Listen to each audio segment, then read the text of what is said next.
Hello Flosstube, welcome back to my channel. I'm Ros Clark of Ros Clark Craft. You can find me on Instagram and on Etsy as well as here on YouTube. And it's lovely to have you back with me if you're joining me again, or welcome if this is the first time you're watching my channel. I hope you enjoy what I'm going to talk about. I have to say, I think this is going to be a slightly unusual video. So I am going to begin by talking about my recent stitching, my finishing, my ongoing whips and some plans. Slightly unusually for me, I've got a little bit of haul that I want to mention because it's part of those plans. And then I have some things which I want to talk about, kind of. Yeah, I was going to do a whole thing. I've been thinking quite a lot about comparisons between embroidery, sort of surface embroidery, and cross stitch, and the way in which those things are perceived and valued. I've been wondering about whether some of that has to do with finishing, but it is also, I think it's more complicated than that as well. Anyway, I still have thoughts about that, and I probably will do that at future Flosstube. But this time, I don't often really talk about personal stuff on here a lot, but there's a lot of personal stuff happening at the moment, and I am going to talk about some of those things.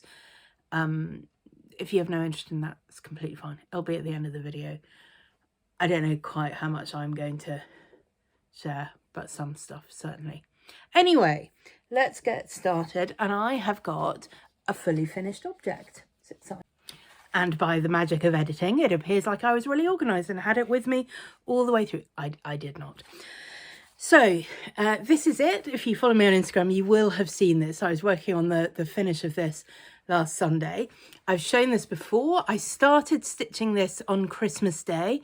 I did a YouTube live on Christmas Day, and I needed something that I could stitch without taking my glasses off and wasn't too complicated, and, you know, was on sort of nice, easy Ada. So I started stitching this, which has been in my to-do list for a little while.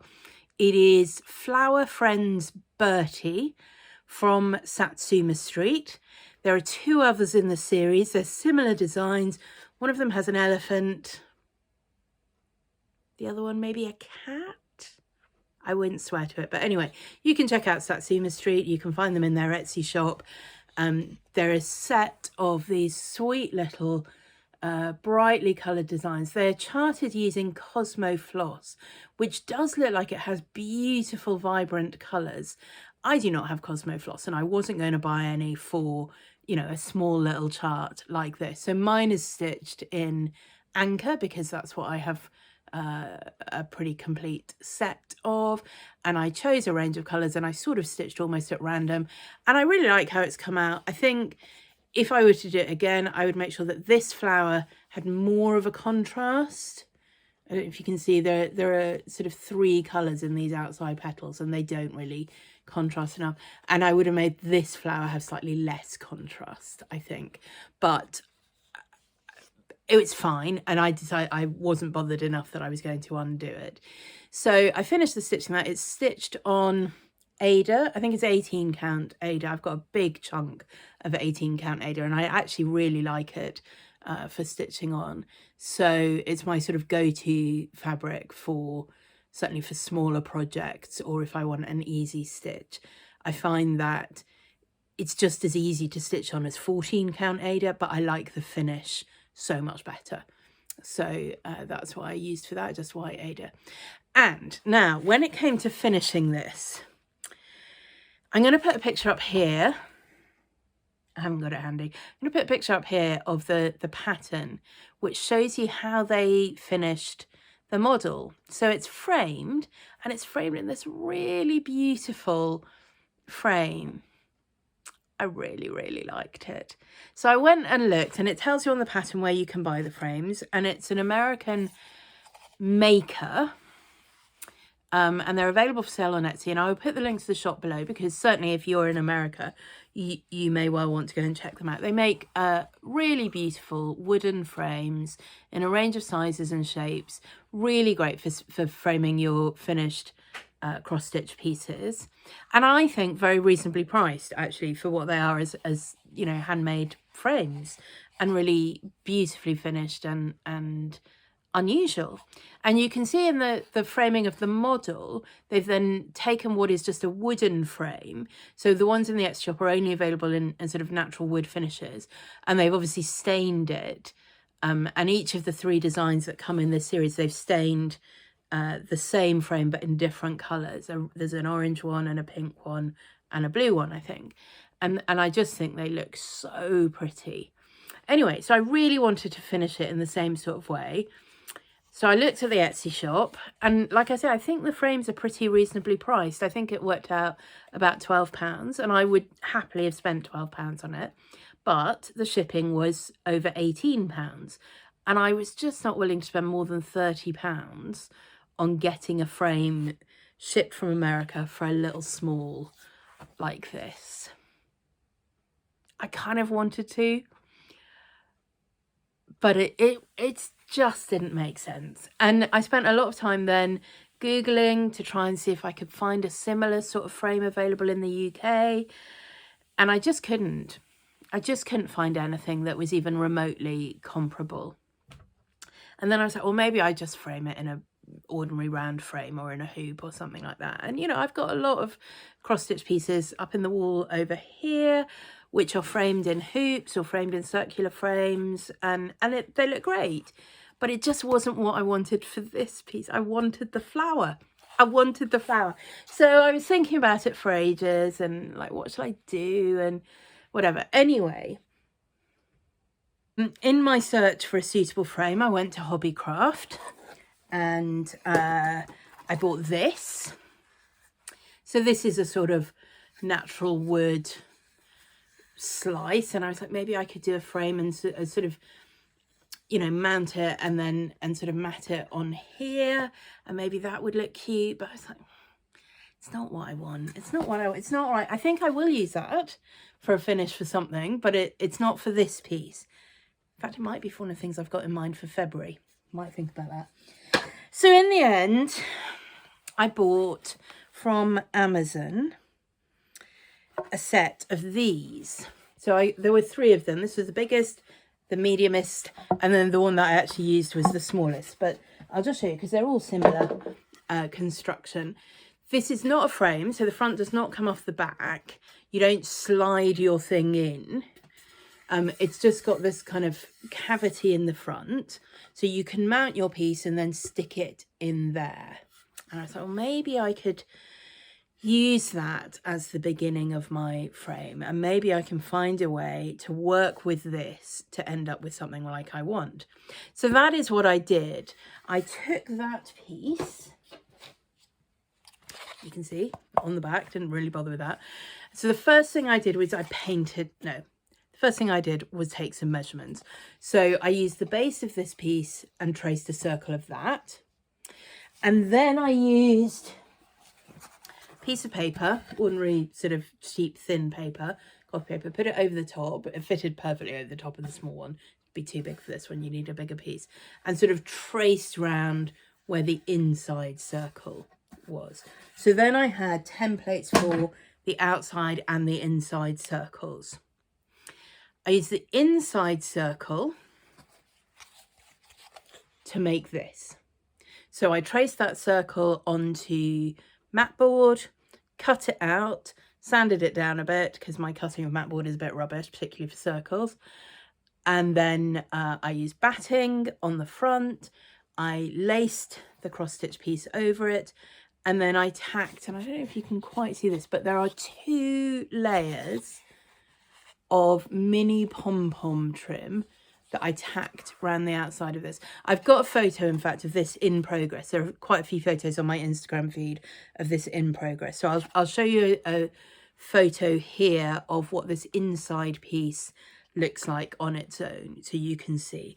And before I finished it and before I glued it in, I did a sort of dry fit, just putting it inside the center of the framing piece to check that it was the right size. And I wanted it like this, where it was, you know, right up against the edge, to give the pom-pom trim that effect.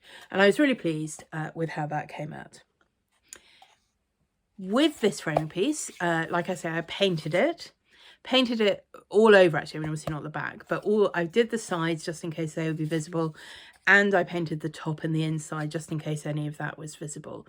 I mean, it's not really, but I just thought, well, I'd rather do it in case rather than not do it and then wish I had. And then I used the circle templates that I had traced.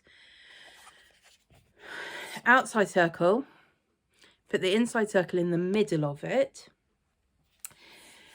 And then what I made sure was that the outside circle was just slightly bigger than the piece, and the inside circle came just slightly smaller than the piece, so they would properly overlap the outline of the frame, so you don't see the front of the frame anywhere.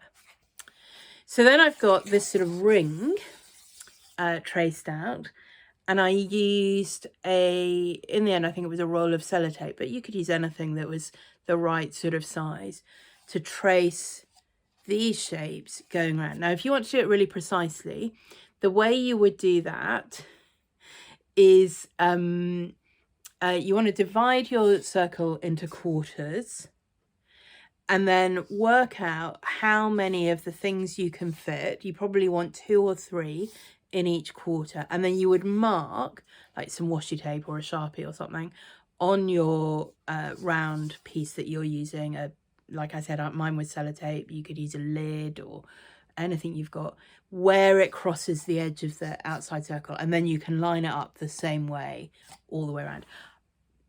I didn't bother. I did mine by eye, and I'm fine with it. It's not completely even. I don't think the inside circle is completely centered.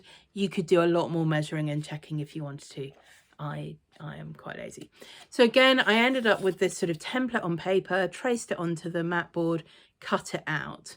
When you're cutting curves on the mat board, I mean, mine are not perfect. When I'm cutting curves on the mat board, I tend to try and do the first pass quite lightly. So I'm not even vaguely aiming to cut through the mat board on the first pass. What I'm trying to do is get an accurate line so that when I go around on the next pass, I can use more pressure, but the knife will stay in the groove that I've cut on the first line. So the first line, lightly but accurately, just going far enough in to make a groove that your knife will stay in as you keep going around. And again, I cut it out on the mat board, sanded it a bit to get some smoother lines. It's not perfect. Then I did 2 or 3 coats of paint. Top tip for painting acrylic, if you want a smooth surface, don't use a paintbrush, use a sponge. When I say sponge, I mean the kind of sponge you buy for doing your washing up for very little money. You do not need to spend lots of money on the posh sponges that are sold to artists.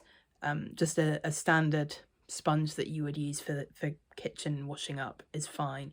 You can even cut it in half or a quarter and make it last. And I find out easier to get a smooth finish. And then finally, I just glued it on. So I use PVA glue. I put it this way round, and that's nice because the sort of recess means that I'm not squashing my stitch piece when I do that, and then a nice heavy book on top to give it some weight, to give it a really strong finish. And that's what I've got. So it's not precisely the same as the one on the model, but it's nearer than anything I was able to find online. It cost me, I think I paid £15 for the frames, but there were 3 of them. So that cost me a £5, and everything else I had in the house. And I'm really happy with that. It feels like an appropriate level of finish to the stitched piece. This is not an heirloom piece. It doesn't need heirloom quality framing. It doesn't need a £30 frame by the time I've imported it from America. I like the way the pom-pom trim emphasizes the sort of flowerness of it. They almost look like it's sort of seeds. You know, you can imagine sunflower seeds looking a bit like that if they went round. And I was able to obviously then mix the paint to end up matching the colours that I was using. I think it's really perfect for what I'm hoping is going to become a sort of collection of spring pieces that can go on my sort of circular finish display wall. It doesn't have, they don't come with hanging things on the back, but you could easily screw one in. At the moment, I've got it on a little shelf that it just leans up against the wall, and that's fine as well. But yeah, I was pleased with that. And so I've got 2 more, and I can do more finishes in this sort of style in future. And obviously the great thing about this is if you're cutting this front part, you can make it any shape you like. So that'll be fun. Might experiment with that. So that's my fully finished piece. I haven't got any other finishes to show you, but I have got some progress to show you. So this is Berry Patch. You remember that I've been working on this for the wildcard B-Day Sal for Marumi Crafts. Yeah, Marumi Crafts. So this is heavily adapted from Hello from Liz Matthews' Berry Patch chart. The colours are adapted, but also I changed the whole thing because hers is a square finish and mine is going to be a circular hoop. So I essentially recharted it, and it's her motifs but arranged in a different way. Anyway, I finished the rabbit, more or less. I've just got to put in the nose and mouth. And I have finished the beehive. And I'm really pleased with both of those. I think, let's see if we can get something that shows the colours a bit more. Struggling a bit. It's a bit washed out. The colours are brighter than that. I know. I'm enjoying the colours. So my pink rabbit, which Hitler has not stolen. If you haven't read it, Judith Kerr's book, When Hitler Stole Pink Rabbit. But Hitler hasn't stolen this one, thankfully. And the orange beehive. So I've used, mostly I'm using Anchor and DMC, but for some of these I have used variegated threads. I think one of these is a Cottage Garden thread and one of them is a Steph Francis thread. So I'm just using whatever I feel like basically when I pick it up. So that's my progress on that. Not huge amounts of progress because I have got somewhat distracted by my next model stitch. And I'm just going to show it to you because it's my chart, it's my pattern. And if I want to show you the model, I can. I'm encouraged to see actually a few designers have stopped being quite so top secret about their unreleased patterns that they are stitching on. So Liz Matthews was showing one in one of her recent videos that she's working on. And someone else as well, I think, was stitching on something. They were like, this is a pattern that I'm going to be releasing. And I think it's fine, isn't it? I mean, you can't buy it now, but also if you're interested, keep watching. It'll be available soon. Yeah. Anyway, I'm going to show it to you. If you don't want me to, you can look away, I guess. Anyway, so you will see this is a sort of similar size and shape to my All Good in the Spinster Hood pattern. Different colour scheme. So here's what it features.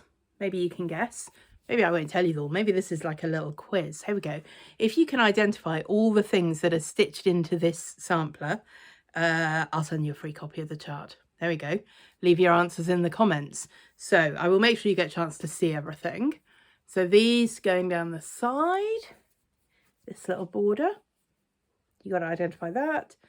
This, two, so we've got 1, 2, 3, 4, 5, 6, 7, 8, 9, 10, 11, 12. 12 things. If you get them all right, I will send you a free copy of the pattern. I mean, I'm going to say that might not be limited to the first person who gets them all right. But also if 500 people start copying the comments, I might not send 500.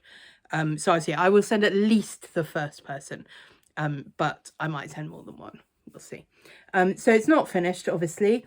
It is going to have some words,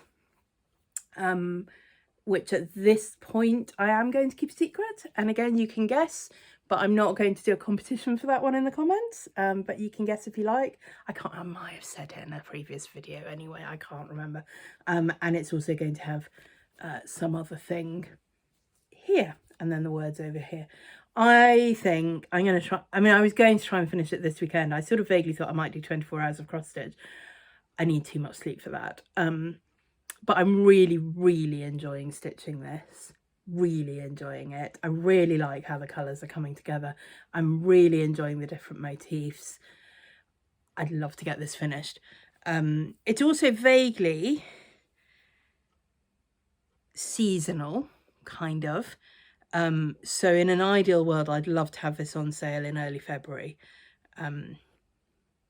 So that if anyone wanted to stitch it for a particular event, it would be available for that. Mine is stitched on 36 count platinum by Zweigart using 4 colours of DMC thread. And I love it. I absolutely love it. I think I like it even more than Spinsterhood, and I really love Spinsterhood. One of the things I'm really enjoying about these charts is I just don't think I've come across charts that are quite like this before, and I could be wrong. If you're thinking, oh yeah, no, I know someone else who's stitching in it, who's designing in a similar kind of style or with similar kind of content, do let me know, because I would really love to stitch more. I'm really enjoying this. So these are not huge. They are 143 by 79, I think, this one and Spinsterhood. So they're not huge. They're sort of sampler-ish, but also, you know, clearly not inspired by antique samplers. I mean, they sort of are, but not with, you know, they're with very contemporary motifs, obviously. Yeah, I don't know who's doing this kind of thing. And I would love to, because I'm really liking mine, and I would love to stitch other people's, I guess. So there's a go. Let me know in the comments if you've got designers that you think, yeah, actually those are quite similar. You know, they're not whimsical, they're not pictorial, it's not a picture, it's clearly a sampler with different motifs. I guess Spinster was a bit more of a picture design. Yeah, I don't know. Anyway, so those are the things that I've been stitching. What else? Oh, I was just going to show you. No, in fact, I'm going to go on to plans, because I'll show you haul as part of the plans. So I think I was hoping that I would have both of those finished by the end of January. And I might, but I'm not sure I will. I'm pretty sure I will have the model stitch finished. I don't know that I will get Berry Patch finished by the end of January. I've got a big residential conference next week, and I don't know how much time I'll have for that. And I don't know when I get back how exhausted I'll be, how much time I'll manage for stitching next weekend. I might manage a lot and I might finish it, but I might not. Either way, there will certainly be a new start or two in February. Might not be on February the 1st, but it will be, you know, sometime in February. So one of the things that's on my list that I do want to do in February is I want to do the model stitch for the next one in my little Union Jack series, seasonal Jack series. I want to do the spring one. I've got the finish planned for that. I'm going to film a finishing tutorial for that. So I just want to make sure I've stitched the model in good time so I can do the tutorial so that that can come out. At the moment, the winter Union Jack is still available to download for free. The link is, well, I will put the link below, but you can also find it in the bio on my Instagram feed. That freebie will come down on March 21st at the spring equinox, and the spring one will be available from then. So I want to make sure I've got that all done well in advance. So I'm not panicking about, can I get it out in time? It's not a big stitch. None of them are big stitch. It's big stitches. Here's the winter one, just as a reminder. This is also stitched on the 18 count Ada that I'm using for everything. You can stitch it obviously on 16 count, 14 count, whatever you want, and get slightly bigger ones. You could stitch it on linen. You could do a really tiny one if you're a 56 count stitcher over one. I wouldn't really recommend that, but you know, if that's what floats your boat, that's what you could do. And so the spring one, it will be, I mean, all of them are sort of designed to be in a vaguely red, white and blue with pretty wide definitions of red, white and blue. So it'll be in a springier colour combination, and obviously with spring motifs on it. Yeah, so I'm enjoying that. Well, I have enjoyed this one, and I'm looking forward to the spring one. So I'm going to try and do that in February. But also February has a hashtag, and I didn't do it last year, and I kind of wanted to, and this year I definitely am. And the hashtag I'm thinking of is Februaviary. It's quite difficult to say. Februaviary. I will put that on the screen. And the idea is you stitch birds in February, and I've been looking at a lot of designs lately with birds and thinking, oh, I really want to do that. I just have got this real sense of I want to stitch some birds. And I sort of was almost thinking, and I haven't completely ruled this out, of just taking a lot of bird motifs from different charts and just stitching them all together like an aviary, and they would be in different styles and different colorways and whatever.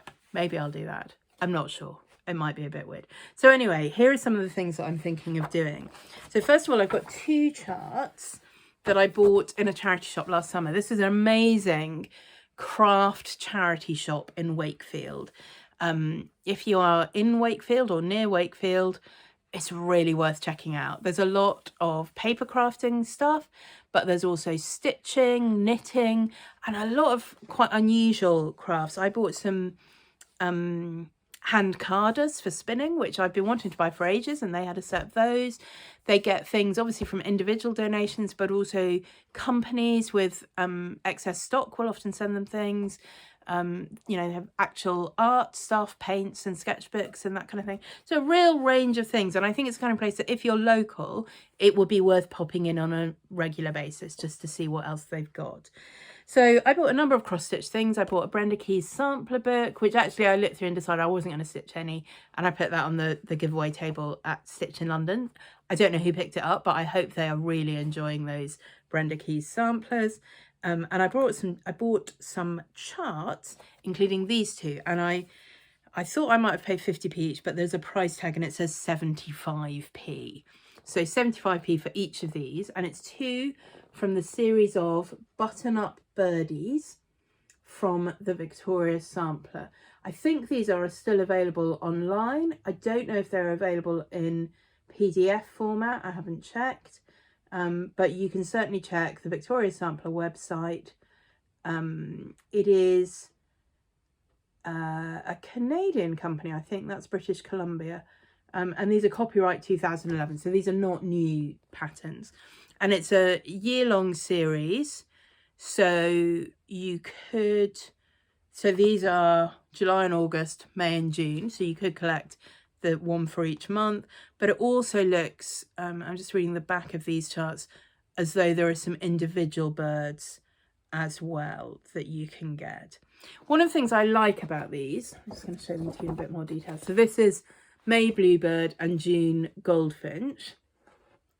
I like that they've got the cross-stitch bird and branch at the bottom, and then they've all got a little bit at the top, which is kind of embroidery. This is some stem stitch and some little lazy daisy stitch, I think, and then these little mini buttons and beads. I think they're beads. They might be French knots. Beads. Yeah, so I quite like that combination of cross stitch and embroidery there. You would, I think, want to do that definitely on linen rather than Ada. It would be very hard to do surface embroidery on Ada, I think. So they're super sweet. Bluebird and Goldfinch, and then this is Wren. I love that in the bird bath, and Hummingbird.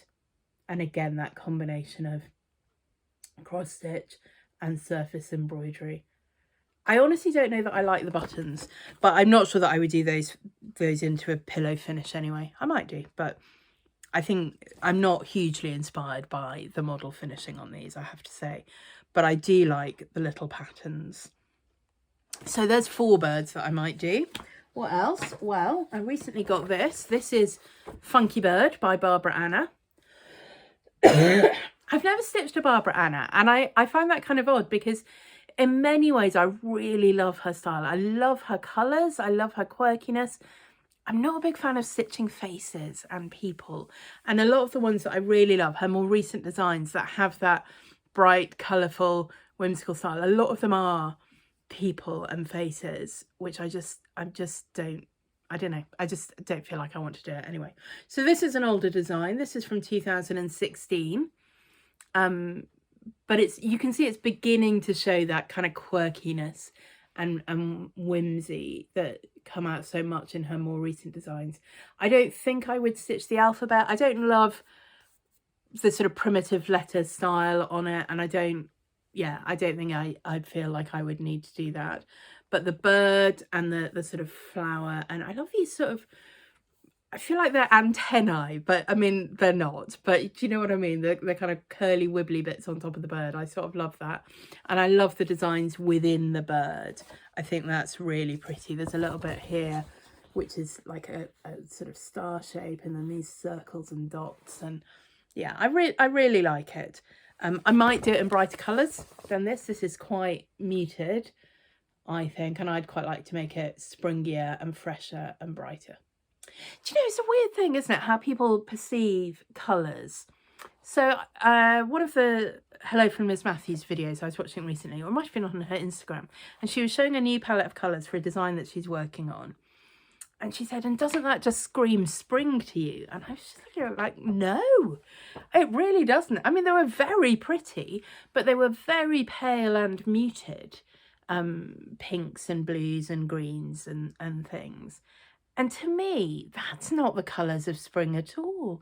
Spring is like acid green as new leaves are unfurling, or, you know, vivid hot pink when you've got blossoms that are budding and that, you know, they sort of pale down as they unfurl and come out. But you've got like the really vivid colour. And you think of the bright colours of tulips or daffodils or grape hyacinth. You know, I think the colours of spring are the most vivid in the year, in a way. You get bright colours in summer, but quite often there's something about the heat that things can look a little bit dried out in the summer, and, you know, the grass isn't green, it's brown. And I don't know, I think spring is the time for really, really vivid colours anyway. So it was just interesting because obviously she has a very different perception of that, and maybe it's to do with where we live or what things we're considering as we're sort of working out how we feel about our season. And for me, it is those flowers and the hedgerows and the vividness of new life. But I guess if what you're thinking about is chickens and bunnies and I don't know, maybe, yeah, you could get a different sort of palette and feel for that. I love spring. I love spring. It's my favourite time of year. It's absolutely the season of hope and new life and everything coming out. And the colours for me are a really big part of that. So anyway, all that is to say, I might do this in different colours. So those are well, two sort of options, but one of which has several birds in it. But then also just released today, and so I haven't bought it yet, and I certainly haven't printed it out, so I will put a picture here. Yasmin of Yasmin's Made with Love has just come out with a new design. She's putting out a lot of designs in a short space of time at the moment, and I'm looking on and I'm like, how on earth are you finding the time to do all of this? Anyway, she's put up a new pattern. Love makes everything easy, something like that, which I'm not sure I absolutely think is true. I think sometimes love makes things very difficult and complicated. Anyway, but I really, really love this design. So I might slightly change the words, but I love the bird. It's a pheasant, and where I live, I quite often have pheasants wandering through my garden. There was one the other day, actually. We've had snow on the ground for the last few days. It snowed on Wednesday night and Tuesday night, maybe. I can't remember. We had a couple of days where it snowed and during the day as well. And there is still snow in my garden, although most of it has melted everywhere else. And a pheasant walked through it on the first day that there was snow, and it's so beautiful, the pheasant against the white. I really love it, and I love her interpretation of this pheasant. She's been doing a lot of birds, actually, a lot of sort of folk inspired birds, but there's something about this one, and particularly I really love, obviously, that it's a circular finish, so it can go on my circular finish wall, and I love the sort of designs that she has around the edge of this as well. So I really like that, and I think I'm going to try and stitch that one as well in February. So I seem to have a lot of plans for February. The button-up birdies have the advantage that they can also be part of Stitch Your Stash 2023, because I've had those for a while. Funky Bird and the Yasmin's Made with Love pattern, not so much already part of my stash. Funky Bird's quite a recent acquisition, shall we say, since the beginning of the year. So I will probably do at least one of the button-up birdies, and I'd like to do the Yasmin's Made with Love one, but I'd also like to do the Barbara Anna one. So I might just stitch a lot of birds in February, which is why I'm going to try and do, I really do want to try and finish Berry Patch this month if possible, or really near the beginning of February, and then do the Spring Jack pattern so that that's all done, and then I can just enjoy myself stitching birds for the rest of the month. I don't want to work on any other new model charts next month. That is the rule. It's not a rule, but that's the plan, is that I'm not going to do that. Now, the other thing I want to say is when I bought the Barbara Anna designs, one of the reasons I bought it is because I wanted to order some fabric in a higher count than I have previously used. I can't remember whose video it was I was watching. I think it might have been new Flosstube channel, 2 antique needleworkers, and one or both of them were working on really quite high counts, and they just had the most beautiful little tiny finishes of things, and I suddenly was like, I want to do really tiny things. So anyway, this is 46 count linen, which I've not used before. So 40 count linen, I've got a number of things that I've worked on 40 count. So 46 count was sort of the next step up. But the reason I really wanted to mention this is Sparkly's linen. I bought this from Patchwork Rabbit. And I don't know whether anyone else has made the same mistake that I did. But if you have, I just want to let you know so that you can be corrected as I am. Sparkly's fabric is not all sparkly. Genuinely, I thought that's what they did. I thought they just did like opalescent fabric, sparkly fabric, glitter fabric. And I was just, I don't really want to stitch on any of that. So I always sort of not really looked at their fabric. And then I was on Patchwork Rabbit and I was looking to see what they'd got in higher counts. And all they had was Sparkly's fabric. And I was like, but I don't want glittery fabric. I looked at the picture, I'm like, I mean, it doesn't look glittery. And it's just called oatmeal. I mean, that doesn't sound glittery. Anyway, it's not glittery. So it turns out Sparkly's fabric, not necessarily sparkly. That's just my public service announcement for today. So I bought this thinking I might do the Barbara Anna on it. And indeed I might. I think I probably will. I think that's what I want to use this for. And then I've got other fabric that I could use for the button-up birdies, and if I decide to do Yasmin's Made with Love for that as well. Excuse me, big coughing fit, which I have cut out for your viewing pleasure. Anyway, like I say, I think that is all the stitching and all the crafting. I was hoping I would have an art piece to show you, but it all went really wrong yesterday. So yeah, we started it last week in art. I'd even done some homework. I was very excited about it. We're supposed to be finishing it in art yesterday and it all just went wrong. I just stuck everything in the wrong place.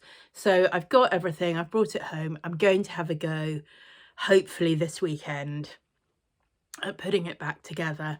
And if I can make it work, I will show you next time. It's a bit disappointing. I haven't been doing anything else. I haven't done any sewing. I haven't done any knitting or crochet. Yeah. And part of what I want to talk to you about for the rest of this video is why. So I don't normally talk a lot about personal stuff on YouTube. And I don't really plan to make a big habit of it in the future. But there's quite a lot of stuff going on at the moment. And I was just thinking about it. I was like, I think I can make a Flosstube this weekend. I don't know when I will next have either anything to show or the time to make one. And so partly I just wanted to say there might not be another Flosstube for a little while. And partly I just wanted to let you know a little bit about what's going on and why that is. If you're not here for the personal stuff, that's absolutely fine.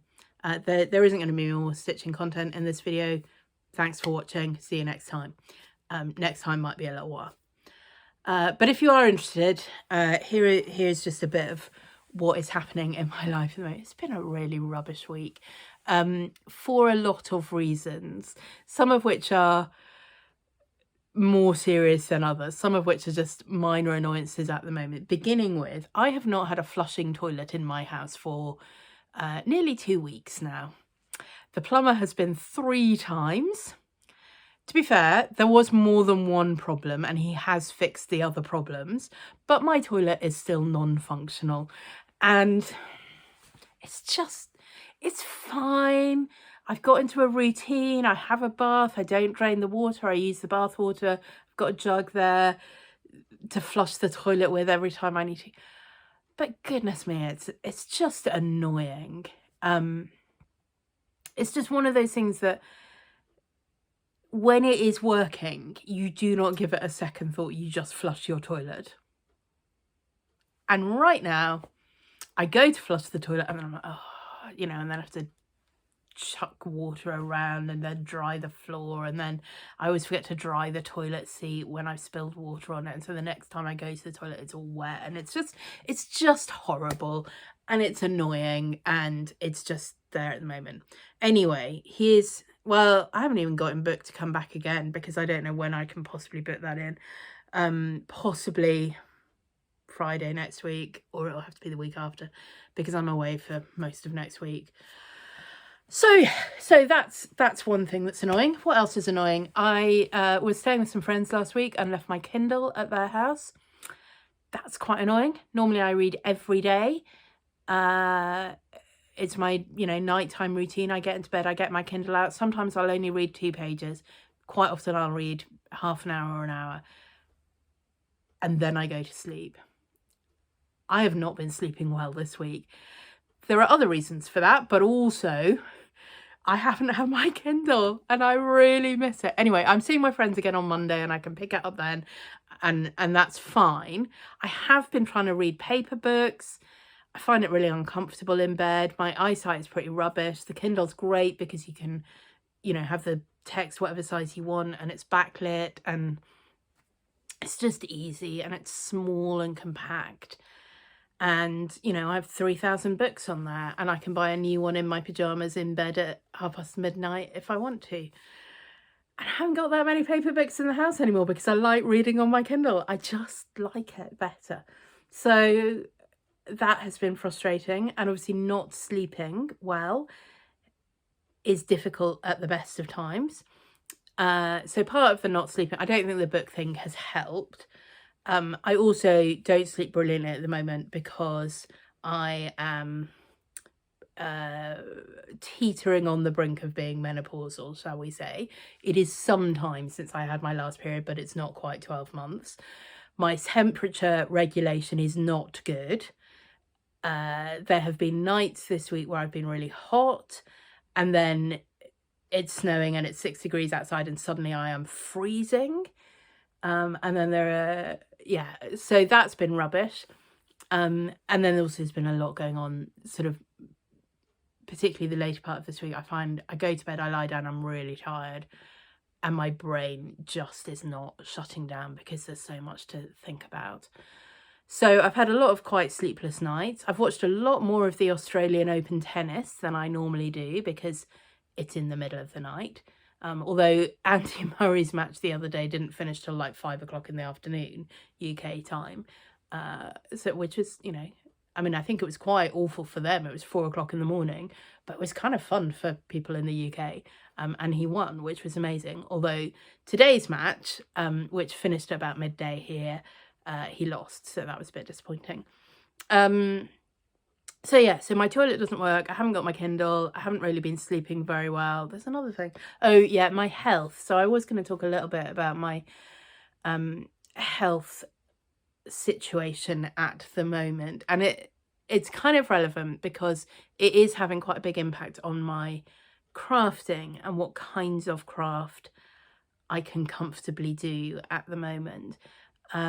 So April last year I had COVID. I started to feel a bit unwell Tuesday evening. Wednesday I was coughing a bit. Thursday I couldn't get out of bed, did a test. you know how when you do those COVID tests and you're supposed to wait for half an hour or whatever it is, and sometimes at the end of half an hour you're kind of squinting and like, is that red? Is that a line? And this one was like, I'd barely finished putting all the paraphernalia away from the kit and it was like flashing neon red line. I'm like, okay, yeah, I think that's positive then.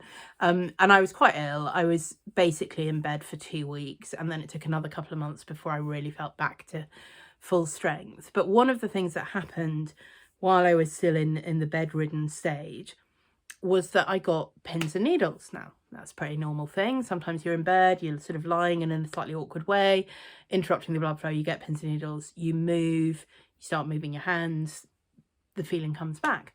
So I started to try and do that. And as I did that, I sort of brushed against my face. I'm like, that's strange. I've got pins and needles in my mouth. Never had that before.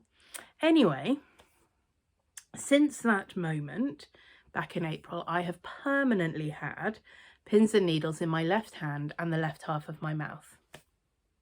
It's quite weird. It's quite weird. Anyway, I have been for various tests. I've had 2 MRI scans. I've had a lot of blood tests. And most recently, I had a lumbar puncture, which I'm going to talk to you about that in a moment, actually, because there's good things to say about that. All of which have not really shown anything concrete. It was quite worrying when it first happened. Couldn't go to the doctor, obviously, because I had COVID. So I phoned the NHS, and I spoke to NHS 111. I spoke to 2 doctors from my surgery over the phone, and then 2 more in person. So all of this over a period of about a month. And pretty much it was a month before we had a conversation which didn't end with them saying, well, we don't think you need to go to A&E right now, but if any of the following things happen, you must phone 999 emergency immediately because it'll be an emergency. So it was quite an anxious month. Anyway, I didn't have a stroke. I didn't have a cardiac arrest. I didn't have a brain tumour. I didn't have any of the things that they were terrified that it might be. They don't know what I've got. They don't know what I've got. Initially, there was kind of, oh, it could be from the COVID. And then I saw the neurologist and he was like, I don't really think it's the COVID because it happened like on the 2nd day of symptoms. And he was like, what we're seeing with neurological impact of COVID is that it's more likely to come on after several weeks. You know, even after you've stopped testing positive, that's the time when it's most likely to have the impact on your brain. But also they don't really know because they don't really fully understand all the impact of COVID. And I think that's the main reason they've kept pushing on with the testing, to be honest, is they want to try and rule out everything else in order to be able to see whether it might be COVID or not. You know, if it turns out to be caused by something that isn't COVID, they can say, okay, this is not a relevant piece of information for COVID. But if they can't find any other cause of it, then it might be. Anyway, that is where we are at with it. Sorry about the coughing. I'm all right. Yeah, so just I want to tell you about the lumbar puncture because I was terrified when he said, I think we're going to need to give you a lumbar puncture. I had heard a lot of stories about how horrific they can be. And indeed, even last year, a friend of mine's daughter, you know, she's an adult, she had to have one and it was horrific. And in the end, they weren't able to do it, but it was incredibly painful and uncomfortable. And I looked online and I read on the NHS website and it did not sound encouraging. And it was also, you know, you might have after effects for a week of terrible migraines and backache, and talked to people who'd had them, and everybody sort of made a face of, oh, poor you. I'm like, oh no, oh no. Anyway, none of that was true. And I'm going to tell you why. It was amazing. So I turned up. My mum took me to the hospital because I thought I was going to have to be there for sort of 20 minutes or so for the procedure and then an hour to lie down afterwards before they let you home. So I got there.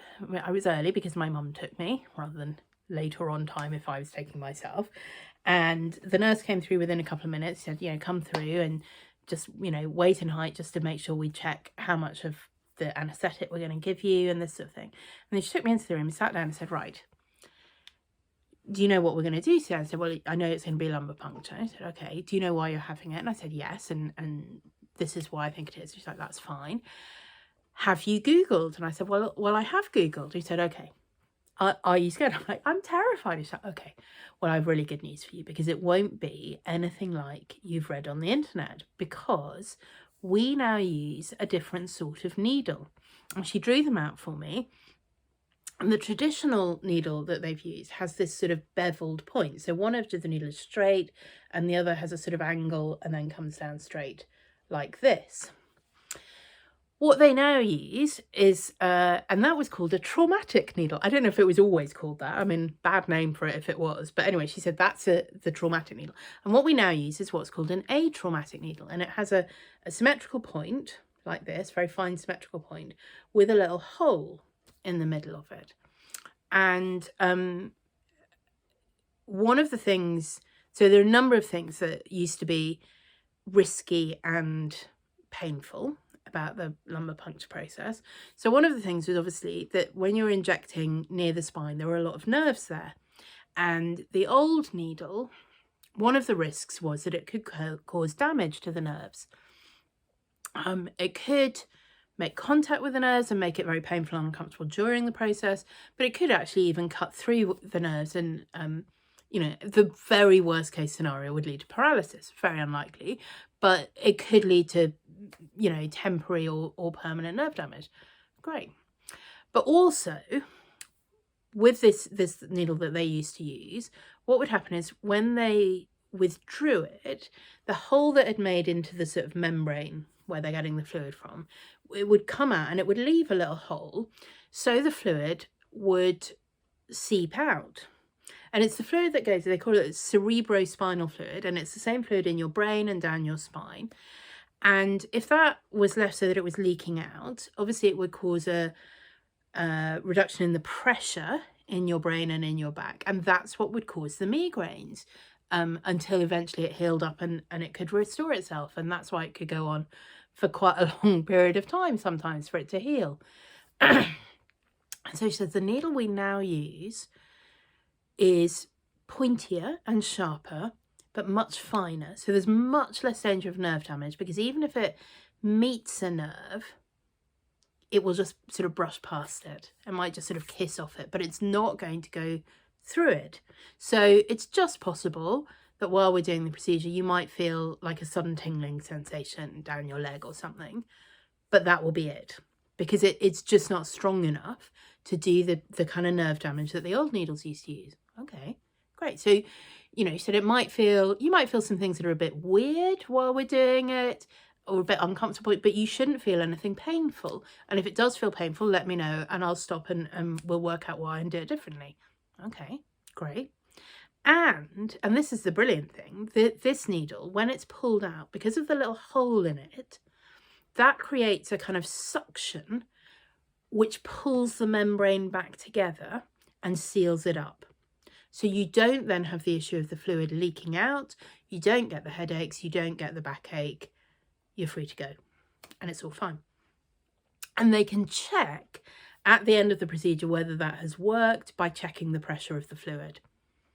So she said the only thing that will be painful and uncomfortable is when I do the local anaesthetic. And she was right, that was not the most fun injection I've ever had. But also, they do an injection, it's pretty miserable, but it's quick. You know, it's the first part of the process. And you know it's not doing any harm. It'll just be uncomfortable while they do it. And it was not most fun. But then after that, you know, I'm just sort of sitting there, sort of leaning over like this. So they either do it with you on your side curled up or sort of leaning forward curled up. And I was leaning forward curled up. And she's like, oh, I'm going to spray you with the sterilising fluid and it'll be the coldest thing ever. And she did it. And I'm like, oh, it's not that cold. It's not cold compared to wild swimming. So then we have this long conversation about wild swimming and she's doing it. And I can feel things are being sort of pushed around, or you know, there's stuff going on, but it's nothing painful, and it is just a bit weird, like she said. And we're sort of doing it and we're chatting. I'm like, so how long does this take? She's like, oh, well, actually I've just finished. Oh, okay, about 5 minutes, I should think. You know, so I think we spent longer talking through the risks of the procedure and the new needle and all that sort of stuff than actually the procedure itself took. really that. So I've just finished. So what I want you to do is just now lean over onto your side and I will check the pressure. So she does that. It's like, well, that's all fine. And then she said, which I wasn't expecting, but anyway, it's fine. So I need to just do a normal blood test because we'll want to compare your blood with the samples we've just taken, see if there's any difference in different things. Fine. So then she's done that, and I'm like, so she said, it's all done. So I'm like, oh, okay, good. So I just stay here for an hour. She's like, oh no, you can go because I've checked the pressure. You're going to be fine. You know, stand up. Do you feel any lightheadedness? No. Feel any headache? No. She's like, no, you're fine. And honestly, I was. So the only discomfort I had following was it was a little bit sore in my lower back where the injection had been. I would say that felt tender for 24 hours or so. A bit like when you have an injection or you have your blood taken and, you know, you can sort of feel the little bruise from it. And that was it. That was it. So, and she said over 96% of people using this new needle have no side effects at all. No after effects. So I just want to say, if you or somebody you know has to have a lumbar puncture, the key thing to ask is, will you use an atraumatic needle? And if they say, yes, that's what we use, I really think you don't need to worry about it. And I wish I had known that beforehand because I was genuinely quite scared. And actually, I did not need to. I felt silly afterwards, actually, that I'd made such a fuss about it. She said, no. And she was really sweet. She was like, actually, I really love my job because people do come in terrified and they go away so relieved and happy. And I just want to spread that news. I think there are still some NHS departments or trusts that use the old needle. And if you're in other parts of the world, I've no idea. But ask, can you use an atraumatic needle when you do it, please? Because it just makes all the difference in the world. So anyway, so I had that. Yes, so the impact that has on my life at the moment with these symptoms, it's a bit weird. It is, at one level, I can just get on and do everything and push through it. I initially was struggling to type because there's a lot of touching, obviously. And now I just do it and I push through. You know, I've written a book since April. It's fine. I can type with it. It's uncomfortable and there are moments where I'm just like, I can't be doing with this and just walk away. But I can do it. I tried using dictation software and that was such a disaster. Yeah. So I just have to do it and I do. The things that I find hardest are knitting and crochet. And that is really sad to me because particularly through the winter as we're going through it, I just see all my yarn sitting there and I want to pick it up, but I just know that within a couple of minutes, I'll be like, I have to put this down now. And it's because of the constant motion, touching and rubbing against things with my left hand. Cross stitch is better because I can just hold this with my left hand and it doesn't need to move. And then everything I'm doing dexterous, moving stuff around, is with my right hand. So I feel it when I'm doing cross stitch, but it's not the sort of heightened sensation I get when I'm doing other crafts. So that's a sadness to me. There are also things I can't do. I can't really tell with my left hand if I'm holding something like a needle or a pin. There's just not enough feeling there to tell. Can't really pick small things up with it, but you know, anything the size of a pen is fine. Yeah, so it limits some of the things that I can do.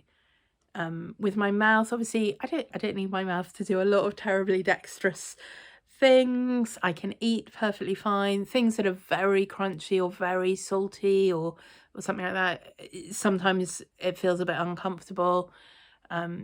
With my mouth, what it most feels like is when you've had a local anaesthetic at the dentist and, you know, they just do one side, it finishes very abruptly halfway. And that is certainly how it is. And I feel it in my lips and my tongue. I don't know if it's fully numb. I'm not sure I would want to risk having dental treatment without them doing a local anaesthetic, but it might be. Can't really tell. It's got that slight feeling, you know, when you can't tell whether you're drooling or not. And I don't think I am drooling most of the time, but also I'm not sure I would know if I were. yeah, and like I say, so I am still waiting for the results of the lumbar puncture, but they don't know what's causing it. And I think it's unlikely that there will be a concrete diagnosis from this. I think there are a couple of things it might rule out. They don't know if it's going to get better or if I will just be like this for the rest of my life. That's a bit sad, and I try not to think about it. Yeah. So it's a thing that is there as part of my everyday life at the moment, and mostly it's fine, and sometimes it's really annoying. So there's a lot of things there that are just making life more difficult than usual, that are just frustrations that you just don't want to have to deal with, the plumbing and not having sleep and books and, you know, my hands and all of that. But the other thing that has happened this week and is ongoing for the foreseeable future is that my work is really busy and stressful. I work for a charitable organisation that works to support ministry in the Church of England. I do a number of different things for them. I do writing and speaking, communications work, various things. Anyway, if you are in the UK, you may have seen on the news this week. It was leaked on Tuesday, so a press release came out on Wednesday and then full details on Friday, that the Church of England bishops are proposing changes in the way that people in same-sex relationships can be part of the Church of England in different ways. There are differences for clergy and different things for laity. Some people were hoping very much that what the bishops would say was, we're going to go forward to allow same-sex couples to be married in the Church of England. That isn't what is being proposed, and there are people who are very, very angry and upset about that. Some people were hoping that there would be a clear restatement of the Church of England's doctrine on marriage and sex that would draw a line under the discussions that have been ongoing for a lot of years now, and the source of a lot of acrimony. And part of the problem around that is there's just a big difference between what the official teaching is and what the practice on the ground is in a lot of churches. And what the bishops have proposed seems to allow for even greater diversity and incoherence. So some of us are quite angry about that. And I am quite angry about a lot of things. I'm quite angry about the substance of what is being proposed. I don't think we should be blessing things that God has clearly said he doesn't bless. I'm very angry about the way they've gone about this. So instead of putting forward proposals, which we were told they would be doing, that would come to General Synod to be debated and voted on properly by effectively the legislature, the lawmaking body of the Church of England, they've done it in such a way that they don't need synod. It's just a fait accompli where bishops have just decided. I'm really angry that they've done it like that. Yeah.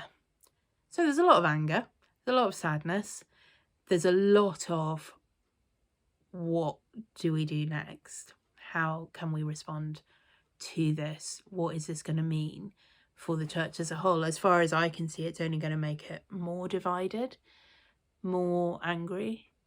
I put on my Facebook page that I didn't think anyone was happy with the proposals, and one person said, oh, I think I'm quite happy.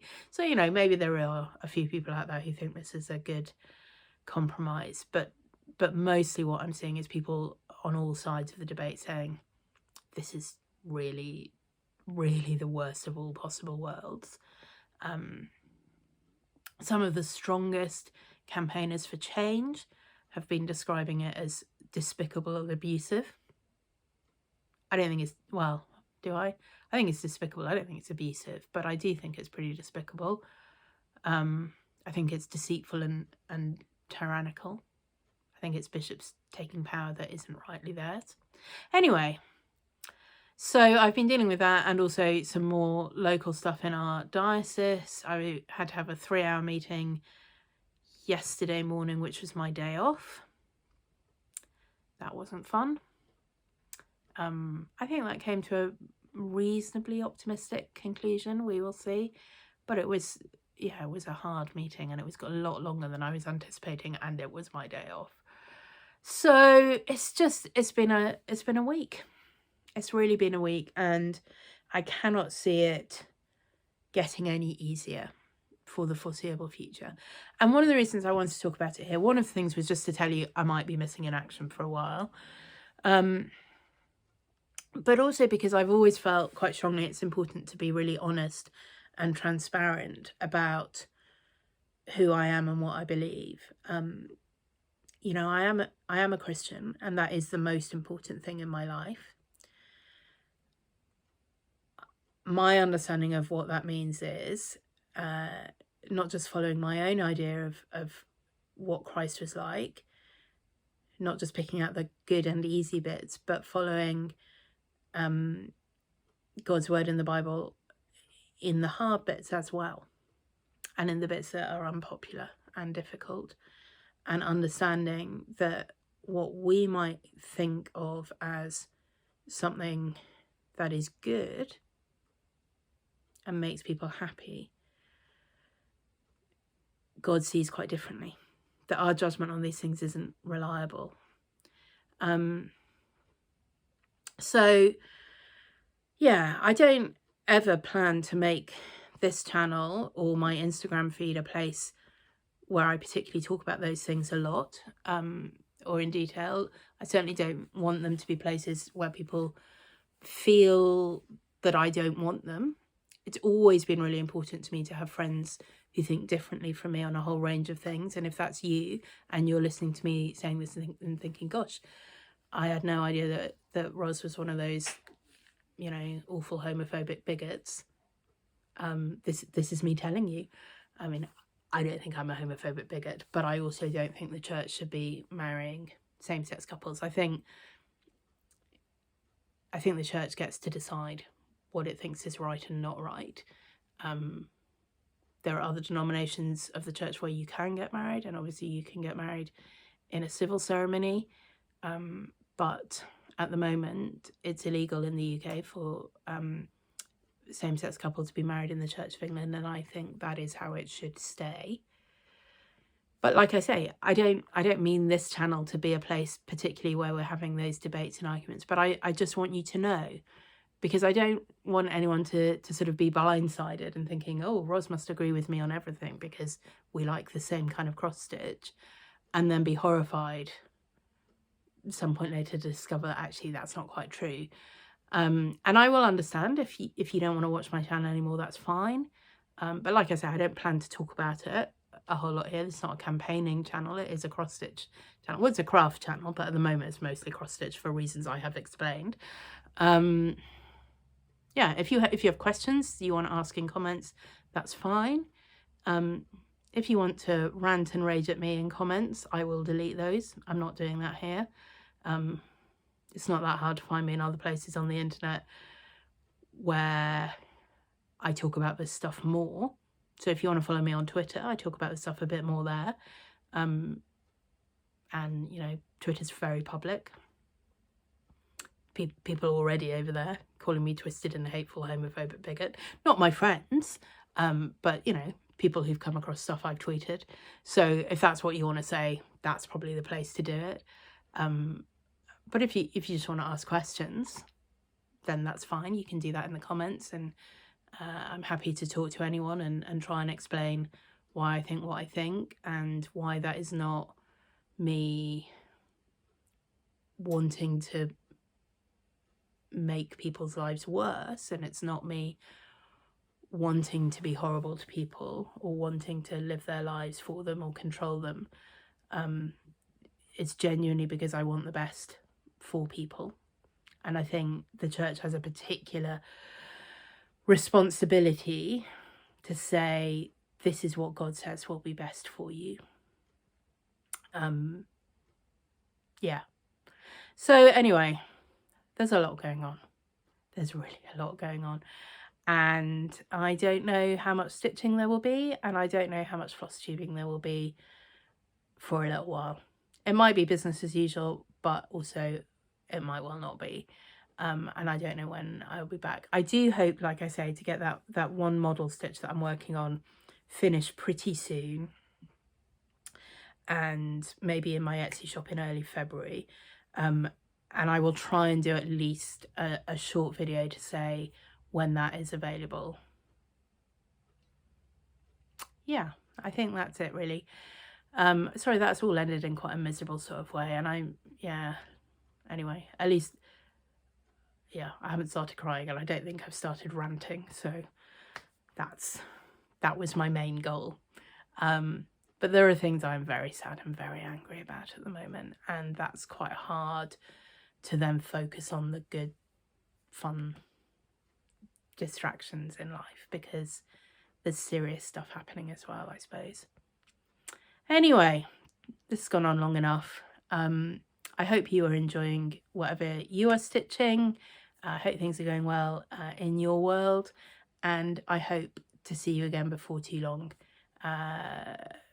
Don't forget, if you wanted to win a copy of this chart, forthcoming, maybe I'll try and put a picture of this in at the end to give you time to look at it properly. You have to list all 12. Did we get to 12? I think there were 12 of the different things depicted in this new little sampler. Thank you so much if you stuck with this all the way to the end. I really appreciate it, and I hope you will come back again next time I'm here.